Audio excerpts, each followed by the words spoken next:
বিসমিল্লাহির রহমান রহিম। আমরা আজকে আমাদের এই মানবিক টিমটা এসেছি চট্টগ্রাম মেডিকেল কলেজ হাসপাতালে। এখানে আমাদের সুবর্ণচরের 4 জন রুগী, একজন শিশুসহ 4 জন রুগী চিকিৎসাধীন আছে। আমরা এদের চিকিৎসার খোঁজখবর নিলাম এবং ডাক্তারের সাথে আলাপ করে তাদের উন্নত চিকিৎসার জন্য প্রয়োজনীয় তাদেরকে সহযোগিতার আশ্বাস দিলাম। আমাদের প্রথম রুগী ছিল এটি ফেনীতে 4 তলা থেকে পড়ে গিয়ে একজন নির্মাণ শ্রমিক। সে আইসিইউ ওয়ার্ডে আছে। আল্লাহর অশেষ মেহরবানিতে তার জ্ঞানের মাত্রা 10-11 আসছে ইনশাল্লাহ। তার অবস্থা উন্নতির দিকে আমরা সবাই আশাবাদী, ডাক্তাররা আশাবাদী। দ্বিতীয় শিশুটি হলো অত্যন্ত সদ্যজাত শিশু, যার পেট ফুলে গেছে, অক্সিজেন মাত্রা খুবই কম। সেই বাচ্চাটাকে আমরা খোঁজখবর নিয়ে ডাক্তারকে আমরা তার অবস্থা সম্বন্ধে জানলাম। ডাক্তার বলেছেন যে তার পেটের যেই ফুলে আছে এটা বের করার জন্য নিষ্কাশনের ব্যবস্থা করবে মেশিনের মাধ্যমে, এবং অক্সিজেনের মাত্রা কিছুটা বৃদ্ধি পাচ্ছে। আমরা তার ব্যাপারেও আশাবাদী, ডাক্তাররা সর্বোচ্চ চিকিৎসা দেওয়ার আশ্বাস দিয়েছেন। তৃতীয় যে রুগীটাতে গেলাম সেই রুগীটা হলো সে একজন কিডনি রুগী। সে তার বাড়িও সুবর্ণচরে। সে কিডনি ডায়ালিসিস করতে হচ্ছে, 9.9 কিডনির ক্রিয়েটিনের পরিমাণ, যার ফলে তার প্রস্রাব এবং পায়খানা বন্ধ। এই কারণে তার প্রথম জ্বর হয়েছিল, জ্বরের ফলে সে সোনাগাজীতে চিকিৎসাধীন ছিল, তারপরে ফেনীতে হাসপাতালে ছিল, সেখান থেকে চিটাগাং মেডিকেলে তাকে ট্রান্সফার করা হয়েছে। এখন ডাক্তাররা গতকাল থেকে আজকে থেকে তাকে ডায়ালিসিস দিচ্ছে। ডায়ালিসিসের মাধ্যমে তার প্রস্রাব পানীয় অংশটি বাইর করতেছে, এবং আমি তাদেরকে অনুরোধ করেছি, তারাও আশ্বাস দিয়েছেন আগামীকাল থেকে তাকে মেশিনের মাধ্যমে তার পায়খানা করানোর ব্যবস্থা করবে।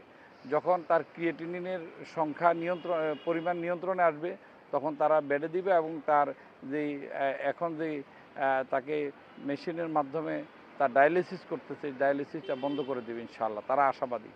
চতুর্থ যে রুগীটা দেখেছি সেটিও আমাদের তৃতীয়টা ছিল সমীরহাট, চতুর্থ রুগীটা সমীরহাটের পাশে আমাদের সুবর্ণচরের। তার হলো এইটা বয়স্ক একজন মানুষ, তার সম্ভবত স্ট্রোক করেছে।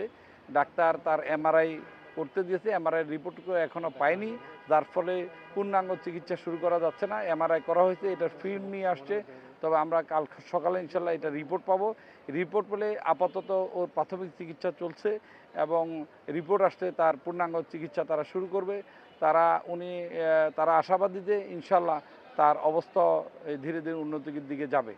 আমরা সবগুলো আমাদের এই মানবিক টিম আমাদের সাথে আছে, আমাদের জাহাঙ্গীর হোসেন আমাদের সাথে, আমাদের জুয়েল আছে আমাদের সাথে, আমাদের করিম মানবিক কমিউনিটি আছে, আমাদের সুমন মোল্লা আছে, আমাদের মেহেদি হাসান বাদল, যে অক্লান্ত পরিশ্রম করে তারা। আসলে এই মানবিক টিমগুলার যে আমরা কৃতজ্ঞতা শেষ করতে পারবো না। এরা সারাদিন কাজ করে আমার ডাকে সাড়া দিয়ে এই যে গভীর রাত পর্যন্ত অনেক সময় সারা জগৎ থেকে সজাগ থেকে এই রুগীদের চিকিৎসার ব্যবস্থা করে। বিশেষ করে এক রাতে তো আমরা সারা জাগান ছিলাম যে রুগীটা আইসিইউ আছে, আইসিইউ ম্যানেজ করার জন্য। শেষ পর্যন্ত ভোর রাতে 4টার দিকে আমরা সেই আইসিইউ আমাদের নেতৃবৃন্দের সক্রিয় সহযোগিতায় আমরা, এবং চট্টগ্রাম মেডিকেল কলেজে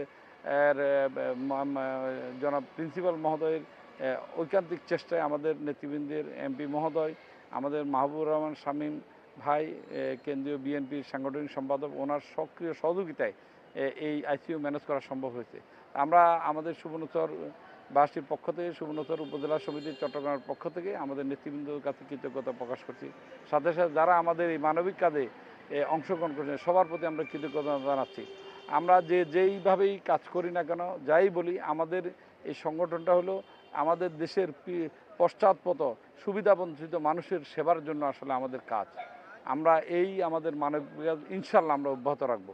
আল্লাহ যেন আমাদের সহায় হয়, সবার কাছে দোয়া প্রার্থনা করছি। আমাদের অসুস্থ রোগী যারা আছে তাদের সুস্থতার জন্য সবার কাছে দোয়া চাচ্ছি। সবাইকে আবারও ধন্যবাদ জানাচ্ছি। আসসালামু আলাইকুম রহমতুল্লাহি ওয়া বারাকাতুহু।